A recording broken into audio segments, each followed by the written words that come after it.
I think many of us took the view that this won't last very long. So just really go with it with the tech. It doesn't matter. Let go of any limits. Just spend all the time you want. It's fine because all of this is going to be over very, very soon. Of course, we know that the problem is that it wasn't going to be over soon. It still isn't over. But if you take kind of the deeper view, the kind of psychological, the neuroscientific view, the problem is that our brain is exceptionally good at forming habits. And habits are very easy to form, but they're very, very hard to break. Welcome to Freedom Matters, where we explore the intersection of technology, productivity, and digital well-being.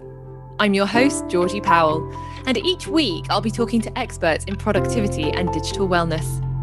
I'll be asking them 3 questions to get to the heart of what productivity means to them. This week, I'm in conversation with international psychologist, parenting coach, and digital wellness consultant, Teodora Pavkovic. She first became interested in digital well-being when, as a vision specialist in Singapore, she started to observe the amount of time children were spending on screens. She had one question: what happens to the parent-child connection when you insert a device in between? Today, we'll be delving into the psychology of digital well-being, how the pandemic has accelerated problems, and just how screen time affects our relationships. Teodora, welcome to Freedom Matters. Hi, Georgie. Thank you so much for having me. Thank you for this invitation to speak to your community about some of these really, really important topics. No worries. I'm just really excited that finally, after kind of a few years of ping bowling with each other, we had a chance to have a really good conversation the other day and connect. And I just thought it was really fascinating. And I think a lot of our audience has a lot to learn from you as a psychologist. And I thought you had some really interesting reflections on last year and what we saw through the pandemic in terms of our relationship with technology, and perhaps some little insights into what we could have or should have done differently. I'd love to hear again some of your observations.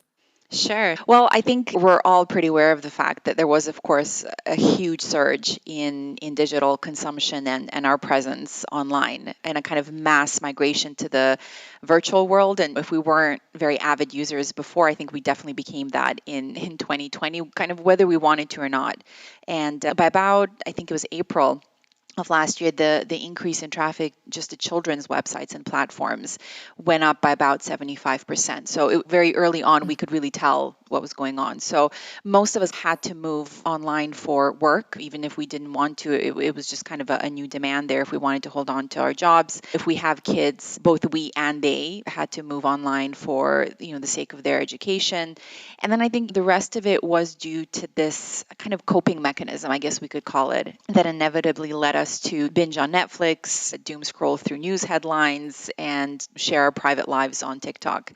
And many people actually also found that they were working more hours because their work was right there. Really, all that stood between them and work was just a screen. And so I think one of the things that COVID demanded of us that we didn't yet have at the beginning is not only a way to manage it, but to manage our digital consumption and our relationship to tech.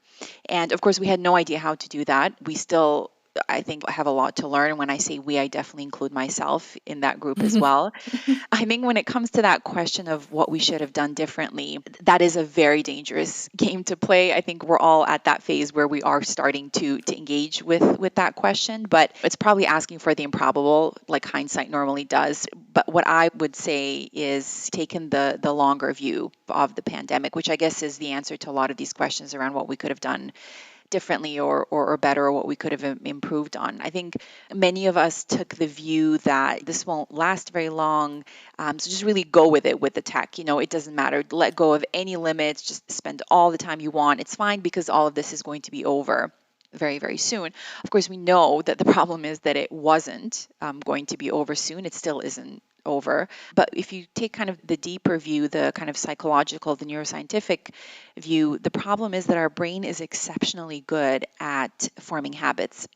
And habits are very easy to form, but they're very, very hard to break. I always like to say that unlearning is infinitely harder than learning. because once you have already kind of taken on certain practices, certain habits, your brain gets very comfortable with it, takes it on, goes right now I'm set. I don't have to change anything. So that change is always very, very difficult. And that's the place that we're at right now. So we're stuck with these bad habits, both kids and adults alike. And actually, many experts are saying, well, I wish I had encouraged people to stick to some form of structure when it comes to tech use. And you and I spoke about this when we first talked about it. It's not, I told you so, although it is a little bit, I suppose, but I felt very strongly about this at the very beginning. And at times I felt kind of uncomfortable sharing that view myself, but I did feel very strongly from the very beginning about this that we really have to be careful about how much leeway we give ourselves, I guess, both ourselves and our kids for this reason. And I know this as somebody who has had issues myself that I've had to work on, things like food consumption. Food is a very, very big one for me. It's something I've had to kind of manage my whole life. Exercise as well. I'm naturally not the most active, let's go for a run for a marathon kind of person. So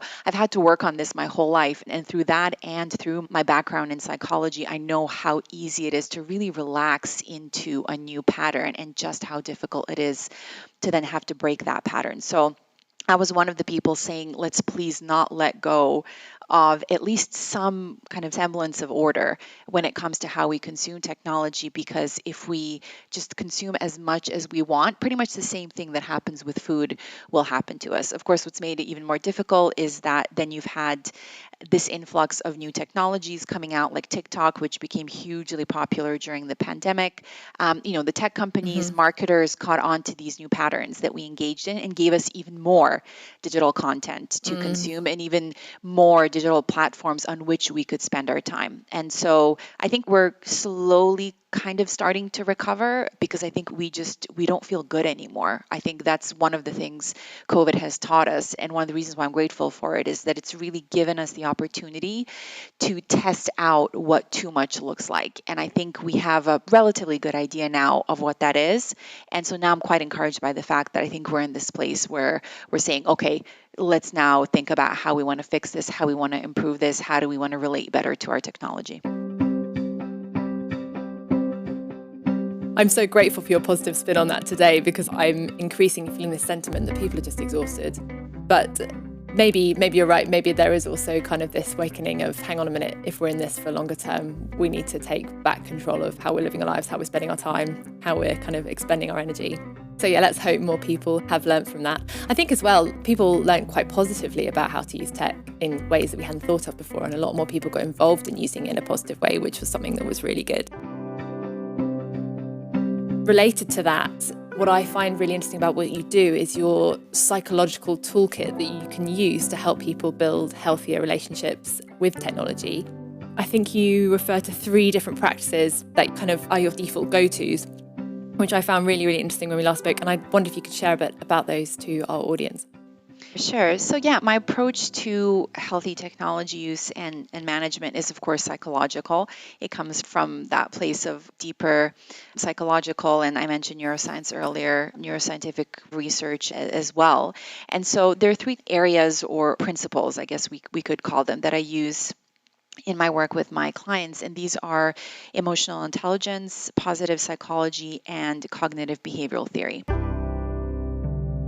Emotional intelligence to me is probably one of the most, if not the most important kind of intelligence on the planet. And in the simplest terms, what emotional intelligence means is just simply being smart with our emotions. So knowing what we're feeling, being able to accurately label it. So emotional literacy is really important. Being able to regulate our emotions, and then being able to kind of recognize them in other people as well. And I find that to be a beautiful way of identifying how technology is impacting us, to really look inward and look at how you're feeling about it and be able to really talk about that in a lot of detail.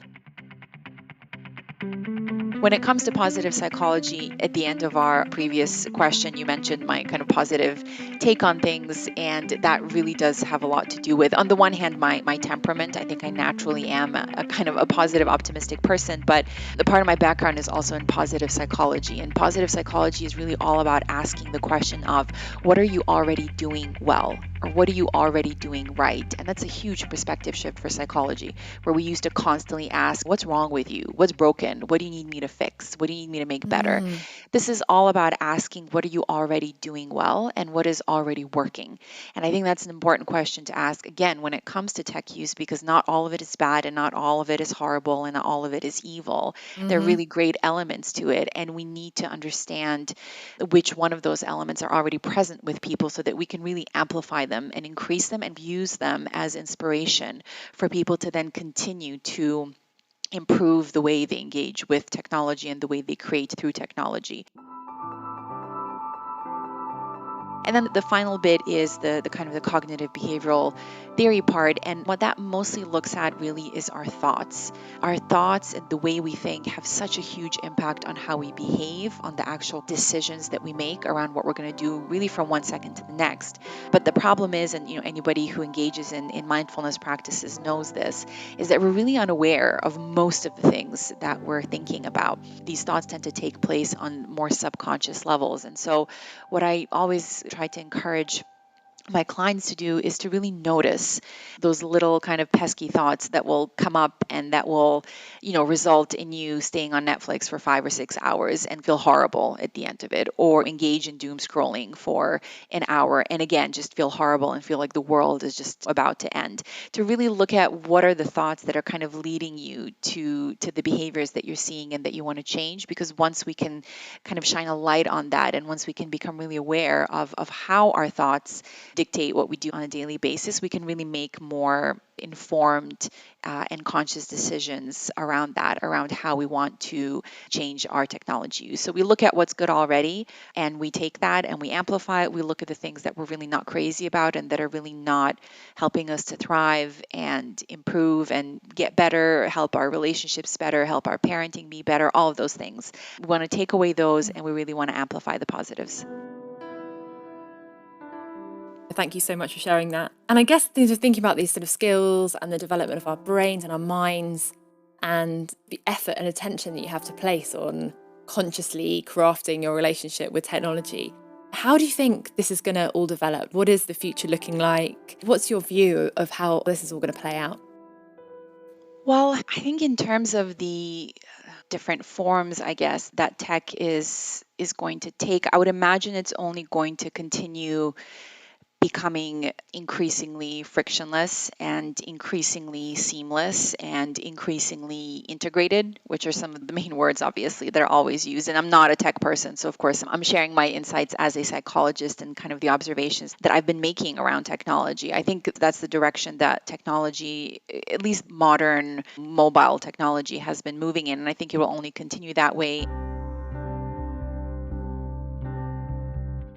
And I just want to share with you, just very briefly, kind of my definition of what it means to be digitally well, because I think it emphasizes some of these ideas that I was sharing. I typically define it as using technology mindfully, intentionally, and humanely in such a way that it doesn't tarnish your psychological and emotional well being or the psychological and emotional well being of others. So you can see, even in that definition, I use the words mindfully and intentionally, very much intentionally and on purpose. I think those are incredibly important mental states to be in regardless. It's not something that we've invented in the year 2021.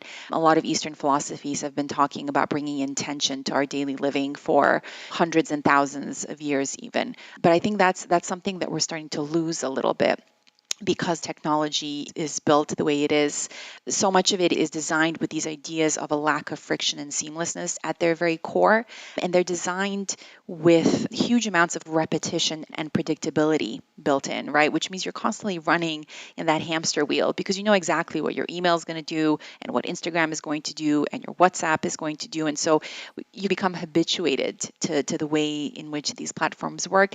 And then if you spend most of your days on them, like we're doing now, without too much kind of conscious and again mindful planning or control over your time, you can see easily how they can lead to this sort of numbness of your senses on the one hand, but then on the other hand also this frustration, which is what I'm seeing coming up for a lot of people as well, because our bodies and our brains, they yearn for nature, and they yearn for time spent with other people, and they yearn even for time spent alone, which our technology nowadays makes very, very difficult. It's very hard to be alone nowadays, to really truly be Yeah. alone. I love this, not concept, but the reality that the tech is training us for a frictionless mind pattern where it's very much based on consumption and it's auto-generated and it's there for us. Whereas the skill set that we need to navigate technology in a more healthy and mindful way is actually to be comfortable with friction and to take ourselves away from this kind of automatic consumption pattern and to sit back and to challenge and to be mindful. And so it's kind of like which default operating mode is going to win out more quickly. We need to super skill the capabilities to kind of overpower that. I think that's a really interesting tension. Yeah, absolutely. And I would just make one more comment. I think this is very interesting, especially for those of our listeners who are parents and who do have kids and who do wonder about their future and what that's going to look like surrounded by all of this tech. I think that word friction is really important, and we talk about it a lot in the digital wellness space. But looking at it outside of tech, as children, we need lots of that friction, the safe kind, obviously, in our interactions with other people around us, in our attempts to accomplish something. It's really those roadblocks in life that have resulted in every single piece of innovation that we see in this world. A lot of the time people, parents will ask questions around, well, I want my kid to be like Steve Jobs and Bill Gates and all of these people. And when we talk about that innovation in tech, people like Bill Gates and Steve Jobs and Elon Musk, they didn't create what they have because they had an overabundance of resources that were super frictionless and easily accessible. They did it because they had a lack. And that lack creates the friction, which then demands the effort, which demands creativity, which demands problem solving. And that then results in development and innovation and all of these really kind of crazy and out there ideas that these people brought to life. And they didn't just stop at the ideas. They made something very, very real out of these, but that came from friction. And that's that kind of tug of war that I know you as a parent will understand as well, but it's that constant balance of kind of making sure that they're fine and that they're comfortable and that they have everything that they need. But on the other hand, also making sure that they're really being challenged and that our expectations of them are matching their abilities. I think technology makes it a lot easier for us to falter because technology answers a lot of questions for us, and it resolves a lot of kind of uncomfortable things and activities that we'd really much rather not engage in. But I think it's spilled over into a lot of areas of life where we need that friction and we really need to put in the effort and we really need to try hard.